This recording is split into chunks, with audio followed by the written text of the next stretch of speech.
Mu mawulire agakagwawo breaking news, Secretary General ow'ekibiina kya National Unity Platform David Lewis Rubongoya ate nga y'omu ku bannamateeka era mu kibiina kino abannamateeka ab'amaanyi naddala mu kibiina kya National Unity Platform. Jjukira navayo ne nkutegeeza nti kino ky'ekibiina eky'ebyobufuzi ekijjuddemu bakanso bannamateeka okumpi ku buli mutendera okuviira ddala kwakulembera ekibiina kino, Secretary General w'ekibiina kino n'abalala abaddiringanako ko awo. Kakati we twogerera oluvannyuma lw'abasajja abakulu abavuddeyo ne bakozesebwa ng'era bwe wabiraba gye buvuddeko, Secretary General David Lewis Rubongoya avuddeyo n'avumirira era n'abaako byannyonnyodde nga bw'ogenda okubiwulira bwe ngenda obbikuwa ku mukutu ogwa Red Zone TV. Ate naba kubanga osubscribinga kikole tubeere ng'ate tutambula ffenna mu bimu ku ebyo byannyonnyodde nga sinakuwa katambi. Avuddeyo n'ategeeza era n'ajjukiza eggwanga nti mu mwaka ogwa 2022 twagenda ne tujjuza era ne tuwandiisa mu butongole ekibiina ekya National Unity Platform. Kitegeeza ki? Ekibiina bwe baba bakiwandiisa bateekako kye bayita slogani People Power Our Power, n'akabonero ebisigadde byonna n'ebitambulirako baabirigisitalinga era ne babigazeetinga nti bino bya kibiina ekya National Unity Platform. Ne mu Uganda Gazette nga mu ebiri jjukira nnyonnyola bino mu nnamateeka. Kaakati bano be baakozesezza abagambibwa okuba aba NRM ng'era boolaba mu kifaananyi bazze ne baddira ekibiina kino slogani yennyini ey'ekibiina ekya National Unity Platform, kubanga jjukira ekibiina ky'ebyobufuzi bwe baba bakiwandiisa bakisaba kye bayita slogani. Kakati David Lewis Rubongoya yazze n'annyonnyola nti ffe twawaayo slogani yaffe nga si kugiwaayo buwi wabula eri gazetted nga ne mu mateeka mu constitution y'eggwanga oba n'amateeka agafuga ebyokulonda. Slogani yaffe mweri egamba nti People Power Our Power. Kakati bano ensobi gye baakoze ate baavuddeyo ne bajja ne batandika okukozesa slogani y'emu.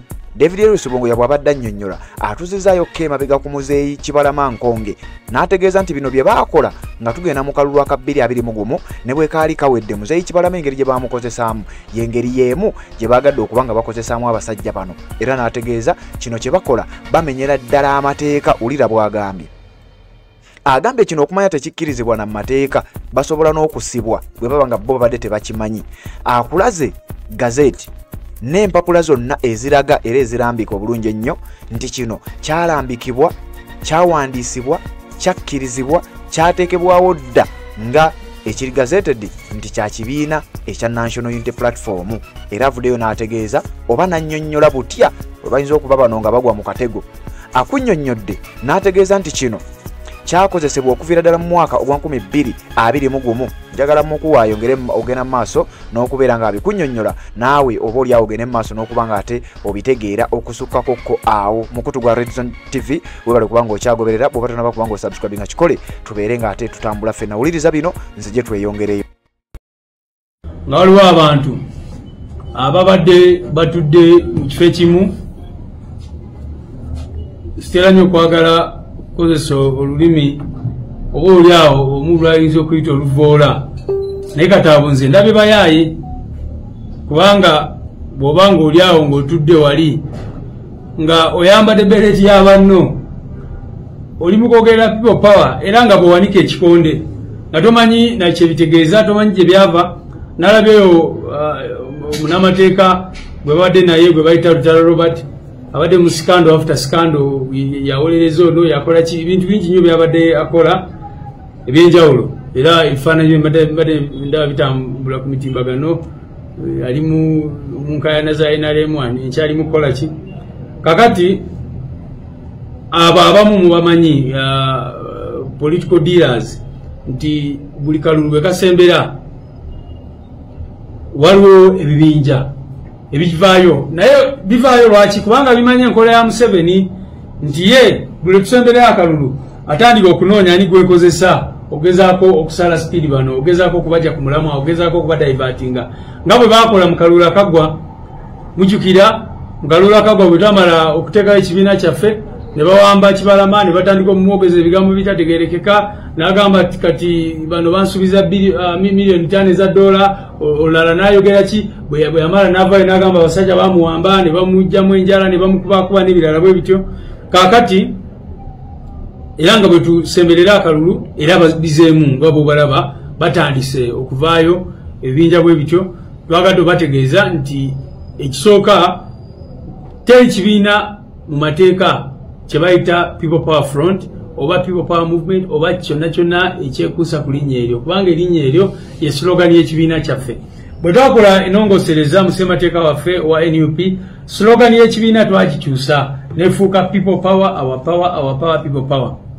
Kitegeeza kyekyo ate fe abaasooka okukola ki okukigazeetinga kino kyenkutte wano kyapa kya gavumenti kye bayita gazeti era kiraga bulungi nnyo nti slogan y'ekibiina kyaffe tawamirwa w'ekibiina kyaffe ya adoptinga eno constitution neteekamu slogan empya eya People Power, our power. Kitegeeza kyekyo nti teri kibiina kyonna ekikkirizibwa okuvaayo ne kiregisteringa slogan eyo oba ne kiregisteringa erinnya erikwatagana ne People Power. Ekyokubiri, ebintu byonna bye tukozesa tuze nga tubagamba nti People Power ye movement gye tulimu. People Power ekulemberwa President Kyagulanyi Ssentamu Robert. People Power erina ekibiina kye bayita National Unity Platform. So omuntu yenna ayagala kutegeera enkolagana wakati wa People Power ne NUP ndowooza akitegedde. Nga bwe tutegeeza okubagamba, we have a political party. We are not just a political party, but we have a political party. Fe twetunulira nga bannakisinde kya People Power. Naye mu ebyo kubanga twali twagala kufuna electoral platform n'ebirala netusalawo tutandikewo ekibiina ky'ebyobufuzi ekya National Unity Platform. N'olwekyo wano we mutudde kyekitebe kya National Unity Platform naye ate ne People Power eri wano. Ekisembayo nti abo abantu abamu abayaaye n'abalala bwe batyo balina okubeera nga bakimanyi bulijjo nti erinnya si kyekikufuula kyoli obadde obalaba nga bali awo batudde ng'abayaaye bali kugamba bye bakola tebitegeerekeka. Kaakati